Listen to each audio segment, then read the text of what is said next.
Welcome to day 8 of Vim Tip of the Day.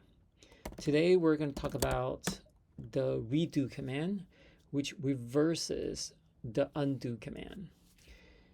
So let's say you were on a line, you deleted some characters, then you hit U to undo, then you change your mind again. You can use CTRL-R to undo the undo.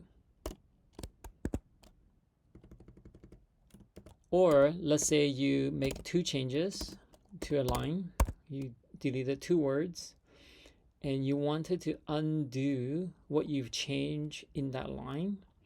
Shift U. That undoes every change you made to the line. So lowercase u, uppercase U, and CTRL-R. As always, if you're interested in computer science, computer engineering tutoring, check out my profile page on YouTube. Thanks.